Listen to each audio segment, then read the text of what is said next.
स्वागत करता हूँ माननीय हमारे सांसद छोटे भाई सुनील कुमार जी का, यहाँ उपस्थित सभी सम्मानित विधायकों का और यहाँ की जनता का।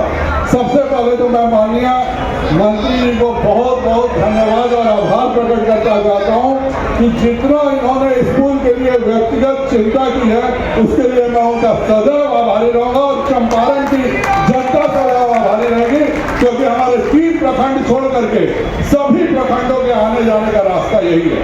और हमारे लिए इससे खुशी की बात कुछ नहीं हो सकती है कि रेल मंत्री के तौर पर जब बिहार का पहला दौरा तय हुआ तो माननीय अश्विनी वैष्णव जी ने बेटिया को उसके लिए चुना। इसलिए जोरदार तालियों से इनका स्वागत और अभिनंदन कीजिए। यह भूमि बहुत खास है। इसी भूमि पर आकर के महात्मा गांधी जी 10 महीने से ज्यादा रहे थे। गांधी सेवा संघ जो कि महात्मा गांधी जी के द्वारा बनाया हुआ एकमात्र एनजीओ था, उसकी अंतिम बैठक यही हुई थी और उसी में यहाँ से 5 किलोमीटर दूर वृंदावन में, जहाँ पर आज आपका रेड पॉइंट मौजूद है, और वहीं पर गांधी जी ने फैसला किया था कि मेरे नाम से कोई भी तरह का संगठन नहीं बनेगा। और उसके कारण सरदार वल्लभ भाई पटेल वहाँ मौजूद थे, जेबी कृपलानी थे, बल्कि सरदार वल्लभ भाई पटेल उस समय अध्यक्ष थे, तो उनके लिए अलग से एक मकान बना था, बाकी सभी लोग कुटिया में रहते। रेलवे स्टेशन से बाहर 1 किलोमीटर दूर वृंदावन का आश्रम है, जिस जगह पर 8 दिन लगातार रह करके और सारे देश के नेता यहाँ पे 1939 में आए थे। आपसे मैं बहुत स्वागत करता हूँ। माननीय प्रधानमंत्री जी जब आए थे तो उन्होंने बेटिया को अमृत भारत का शिलान्यास किया था। आज जब केवल 10 दिन पहले बेटिया रेलवे स्टेशन को 54 करोड़ रुपया देकर के माननीय अश्विनी वैष्णव जी ने, जो ये रेलवे स्टेशन है वह भी टूटेगा और नया रेलवे स्टेशन बनेगा। और मैं आज मांग करता हूँ कि वो जो रेलवे स्टेशन बने वह बेटिया राज का जो पुराना महल है उस स्टाइल में बने, क्योंकि यह बेटिया राज इस बेटिया की पहचान है। इसके आगे वो तैयारी बहुत थोड़ा शहर का लगी है, राज घराना होने के कारण ही बेटिया को नहीं मिला। बेटिया की जनता बहुत सारी उम्मीदें आपसे लगाई है। मेरा स्वभाव नहीं है कि मैं जिनको आमंत्रित करूं उनसे कुछ मांगू, लेकिन यह जगह चंपारण बिहार में सबसे प्राथमिक जगह है। हम लोगों को एक रक्सौल से दिल्ली के लिए सुपर फास्ट ट्रेन चाहिए, इसके लिए जरूर क्या हम विचार करेंगे, क्योंकि रक्सौल से एरियली काठमांडू की दूरी केवल 20 मिनट की है और रोड से 4.5 घंटे में आप काठमांडू पहुंच सकते हैं। तो पशुपतिनाथ का सारा रास्ता रक्सौल से ही खुलता है। उसी प्रकार से मैं पूरा चार्टर ऑफ डिमांड लेकर के आया हूँ। जैसे हमारा बालू छापर का रेलवे ओवरब्रिज है, क्रांति एक्सप्रेस कटिया में ठहराव है, हमारा हम सफर का सुगौली में ठहराव है, और बापू धाम मंडवाड़ी कम से कम 3 दिन यहाँ से भी रक्सौल से चलना चाहिए, जिससे कि पशुपतिनाथ और विश्वनाथ एक हो सके। उसी प्रकार गोरखपुर से बेतिया होते हुए पाटलिपुत्रा के लिए पटना के लिए अमृत भारत एक्सप्रेस ट्रेन चले और नरकटियागंज से पटना स्लीपर पे चलनी चाहिए, क्योंकि 50 साल पहले यह ट्रेन चलती थी। मैं 5 साल के छोटे बच्चे के रूप में उस ट्रेन में बैठा हूँ। रात में बेतिया में सोता था, सुबह पटना पालेजा घाट उस समय होता था, वहाँ उतरता था। तो ये हमारी जो ये चंपारण के विकास में रेलवे ने बहुत बड़ा योगदान दिया। सच बात तो यह है कि आपने हमारे यहाँ 3 अमृत भारत देकर के दूसरे किसी लोकसभा में, कम से कम बिहार में मैं नहीं जानता हूँ जहाँ 3 अमृत भारत है। रक्सौल, सिंगरौली और बेतिया को अमृत भारत के लिए तोहफा दिया। मैं आपका बहुत बहुत आभारी हूँ। एक बार जोरदार नारा लगाइए, अश्विनी वैष्णव जिंदाबाद, अश्विनी वैष्णव जिंदाबाद, नरेंद्र मोदी जिंदाबाद। अब दिल्ली से चल के इस चंपारण के लिए जो तोहफा देने के लिए हम लोग के बीच में आए हैं, इस चंपारण हमेशा आपको याद रखेगा, हमेशा आपको याद रखेगा।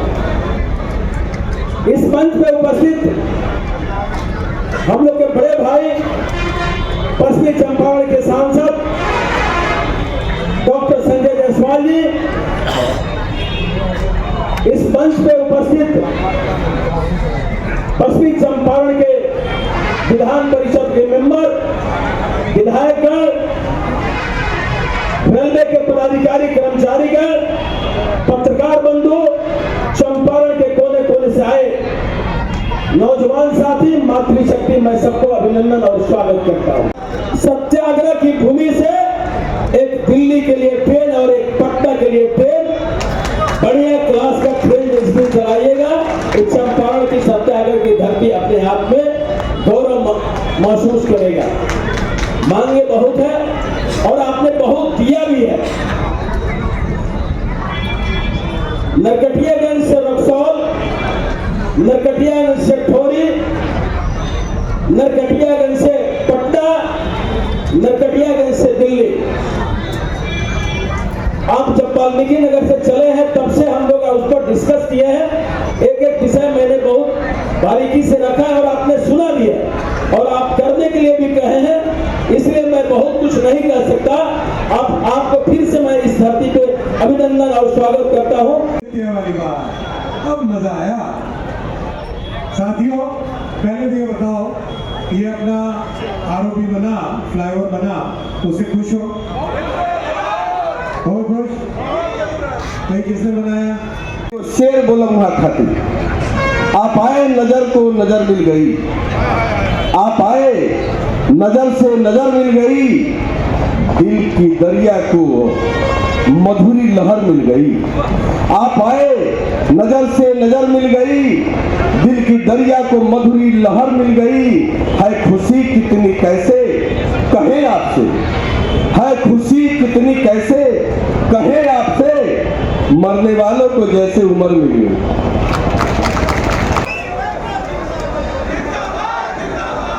सादर निवेदन करते हैं, आप अपना अपना स्थान ग्रहण करें।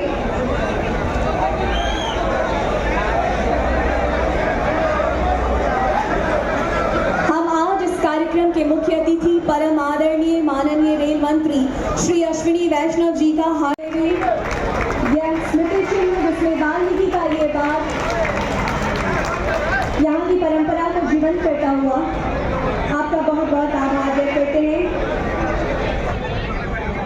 साथ ही हम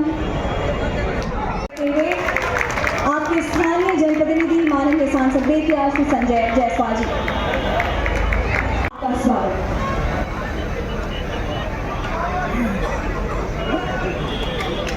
इस प्रयास के लिए जोरदार तालियां होनी चाहिए।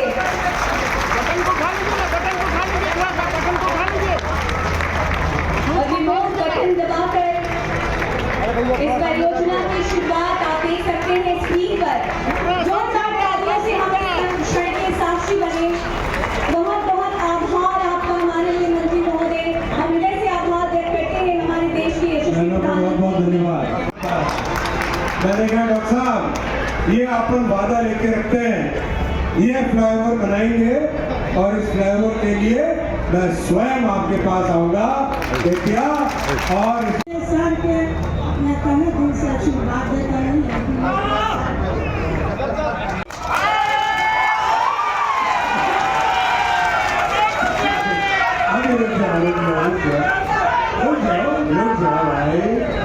आपकी डिमांड में मोदी जी के पास लेके जाऊंगा। आपकी डिमांड, सबकी डिमांड में मोदी जी के पास लेके जाऊंगा। मोदी जी तक आपकी आवाज पहुंचनी चाहिए बस। नरेंद्र मोदी जिंदाबाद। आपको भी वंदे भारत का आनंद मिलेगा। सर मंत्री जी ने कहा है कि एक दिल्ली के लिए ट्रेन दिया जाए, ये कृपा करके ट्रेन दिल्ली के लिए दिया जाए। आने वाली है, आप निश्चित रहो। ये 5 वर्षों में अपने इतनी नई गाड़ियां चालू होने वाली है। कारण बताऊंगा उसका क्या है, कारण बताऊं आपको? बताइए सर। बताओ भाई, किसको बताया बताएं? मोदी है तो देखो, आज से 10 साल पहले बिहार को रेलवे के लिए मात्र 1000 करोड़ रुपए मिलता है। कितना? 1000 करोड़। नौजवान साथियों नोट करके रखना यार। कितना? आज मोदी जी देते हैं 10,000 करोड़। फायदा, ये डबल इंजन की सरकार का फायदा है भाई, भूलना नहीं। भूलना नहीं इस बात को। कल कितनी तारीख थी? 8 कल क्या तारीख थी भाई? 8 कल क्या तारीख थी? कल क्या हुआ? कल क्या हुआ? दिल्ली में झंडा गड़ा, कल क्या हुआ? दिल्ली में झंडा गड़ा, कल क्या हुआ? दिल्ली में झंडा गड़ा। पीछे जो खड़े